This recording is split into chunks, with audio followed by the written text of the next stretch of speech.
Madrid derby এক অবিশ্বাস্য রাতের সাক্ষী হলো, যে রাত লা লিগার ইতিহাসে স্বর্ণাক্ষরে লেখা থাকবে। দিয়েগো সিমিওনের দল রিয়াল মাদ্রিদকে বিধ্বস্ত করেছে ৫-২ ব্যবধানে। পয়েন্ট টেবিলের শীর্ষে থাকা লস ব্ল্যাঙ্কোসদের অপরাজিত থাকার স্বপ্ন ভেঙে ঘুরিয়ে দিল তাদেরই নগর প্রতিদ্বন্দ্বীরা। শেষ বাঁশি বাজার পর মেট্রোপলিটানোর গ্যালারি যেন থামছেই না। এটা শুধু একটি জয় নয়, এটা ছিল রিয়াল মাদ্রিদের অহংকার ভাঙার এক স্পষ্ট বার্তা।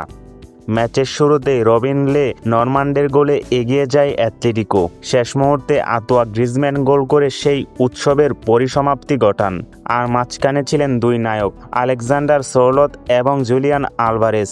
৬৩ মিনিটে এই আর্জেন্টাইনের গোল ছিল আজকের রাতের সেরা মুহূর্তের একটি। সেই গোলের পরই কার্যত রিয়াল মাদ্রিদ আত্মসমর্পণ করে বসে।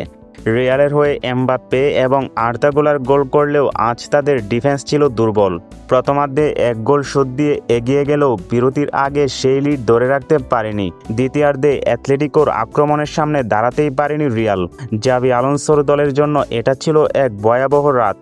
জুলিয়ান আলভারেজ ম্যাচ শেষে বলেন, এটা শুধু ৩ পয়েন্টই নয়, এটা মাদ্রিদ ডার্বি। রিয়াল মাদ্রিদকে ৫-২ ব্যবধানে হারানোর অভিজ্ঞতা ভাষায় প্রকাশ করার মতো নয়। আমরা দেখিয়ে দিয়েছি আমরা কতটা লড়তে পারি। আজ উৎসব করব, কিন্তু কাল থেকে শুরু হবে পরবর্তী ম্যাচের প্রস্তুতি।